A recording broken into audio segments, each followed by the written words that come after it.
शुभकामना पूरे बिहार और पूरे देश के लोगों को और खासतौर पर मीडिया के लोगों को, आप सबको भी। आपके घर भी मकर संक्रांति का बोल हुआ था। बिल्कुल, देखिए हमारे पिताजी लंबे समय से मकर संक्रांति के ऊपर मतलब सब लोग को बुलाते हैं और खिलाते हैं और आज भी उसी क्रम में आज भी ये कार्यक्रम था। हर बार मकर संक्रांति पे बिहार में सियासत भी करवट लेती है, क्या आने वाले दिनों में कुछ उम्मीद किया जा सकता है जिस तरीके से? देखिए राजनीति कयासों का खेल कहा जाता है और कुछ भी असंभव नहीं है राजनीति में।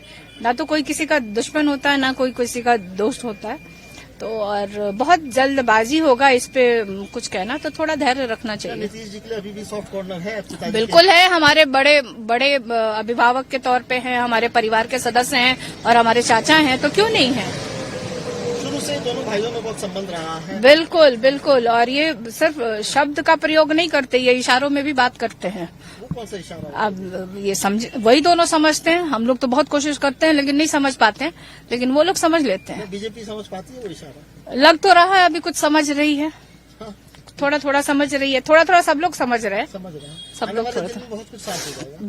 बहुत कुछ साफ होगा क्योंकि चुनावी वर्ष है और सब लोग अब एक तरह से हिंदू धर्म के हिसाब से अगर देखा जाए तो खरमास के बाद जो सब शुभ कार्य होते हैं, शादी ब्याह भी स्टार्ट हो जाता है और चुनाव है आगे, तो सारे नेता, सारे दल के लोग, सब लोग इसमें लग जाएंगे। क्या आप लोग के लिए कुछ शुभ होगा आप और जेडीयू में? देखिए हमारे लिए शुभ होगा कि नहीं होगा, मेरी ये इच्छा है, राष्ट्रीय जनता दल की ये इच्छा है, राष्ट्रीय जनता दल के राष्ट्रीय अध्यक्ष की ये इच्छा है कि बिहार के लिए अच्छा हो, बिहार में रोजगार के सृजन हो, मतलब फैक्ट्रियां लगे, जो वैकेंसियां खूब निकले। जो आजकल आप देखिए कि जिस तरह से तेजस्वी ने वादा किया था कि आप उनको अगर मौका देते हैं तो वो 10 लाख सरकारी नौकरी देने का, और उनको मौका मिला और मुख्यमंत्री जी के साथ मिलकर के उन्होंने बिहार के लोगों को 5 लाख लोगों को नौकरी देने का काम किया।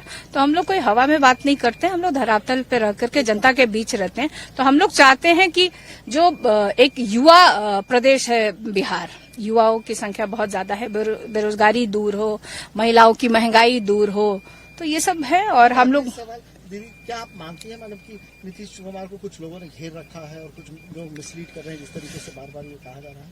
देखिए मतलब अगर मेरे बयान को मेरा एक व्यक्तिगत बयान माना जाए तो सारे नेताओं को कुछ एक टीम होती है, उनके काम करने की घेर रखा है।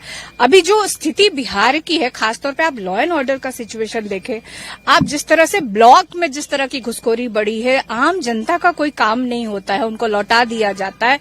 मतलब अगर एक आम आदमी अगर ब्लॉक में काम कराना चाहे तो उसको कम से कम 4 जोड़ी चप्पल तैयार रखना पड़ेगा।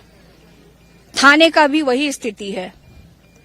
तो आखिर आप प्रदेश के मुख्यमंत्री हैं, आपके पास लॉ एंड ऑर्डर आपके पास है, आप होम मिनिस्टर हैं और ये स्थिति बनी हुई है और बीच में बहुत तरह तरह के बयान आते रहते हैं। तो अब मुख्यमंत्री जी यात्रा पे निकले हैं, देखिए शायद जनता से डायरेक्ट अगर रूबरू होते होंगे तो उनको ये सब बातें उनके कानों तक पहुंचती होगी। लेकिन मुझे नहीं लगता है जिस तरह की यात्रा हो रही है, मतलब दूर पे ही मुख्यमंत्री जी हैं और चल रहा है, तो बहुत जो स्थिति है उनको जानकारी नहीं हो पा रही है। दिन में आप मानती हैं कुछ बिहार में कुछ शुभ संदेश होगा? मैं तो चाहती हूँ कि बिहार के लोगों के लिए, बिहार के युवाओं के लिए, बिहार की महिलाओं के लिए अच्छा हो। अमर उजाला जीवांजलि के सारथी की मदद लें और महाकुंभ में स्नान जरूर करें।